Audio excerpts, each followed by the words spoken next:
Today, I will be evaluating the Challenge Initiative using the Social Impact Evaluation Framework.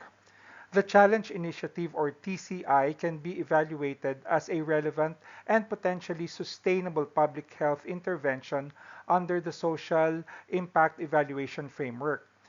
It responds to widening health disparities among urban poor in rapid urbanizing cities in Asia and Africa.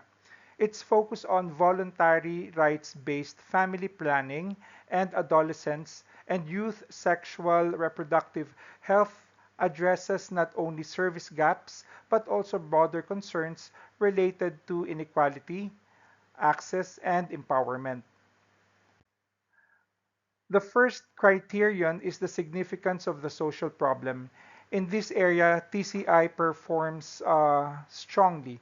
Urbanization has intensified the vulnerability of underserved urban populations, especially women, adolescents, and youth living in informal settlements.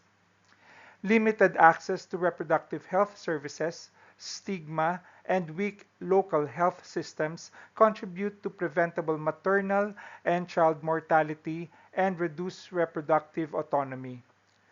TCI directly addresses these problems, making it highly relevant because it targets both immediate health needs and the structural inequalities that shape access to healthcare.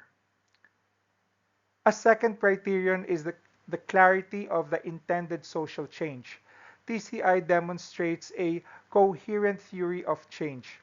Its core assumption is that improvements in family planning and adolescent and youth sexual reproductive health care are more likely when cities commit their own resources, local systems are strengthened, and communities are mobilized.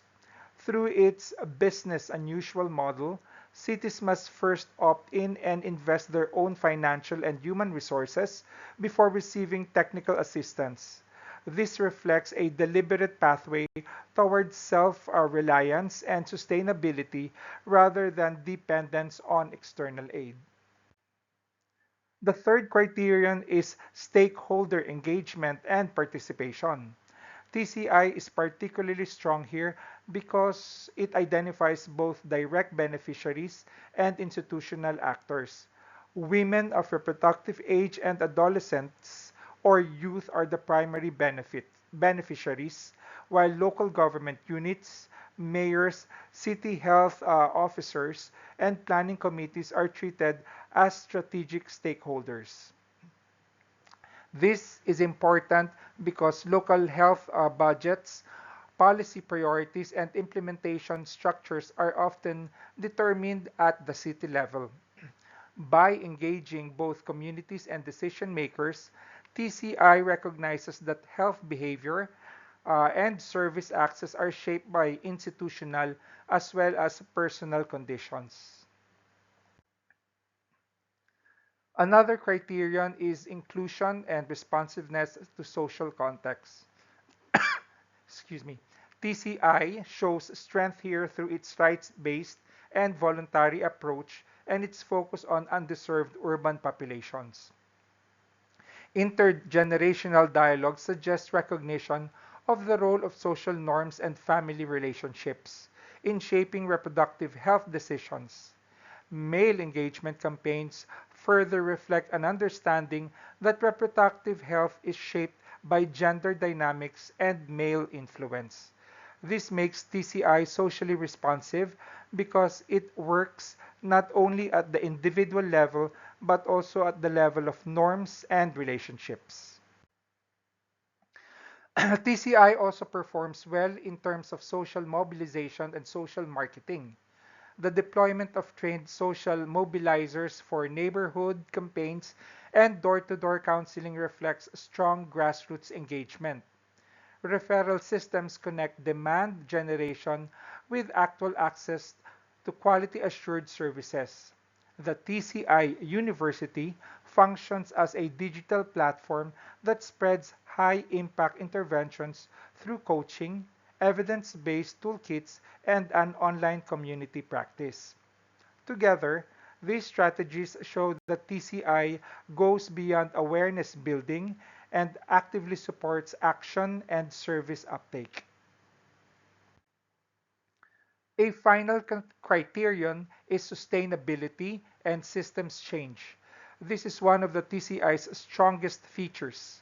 Its business unusual model and graduation process indicate that it is designed for institutionalization rather than temporary support.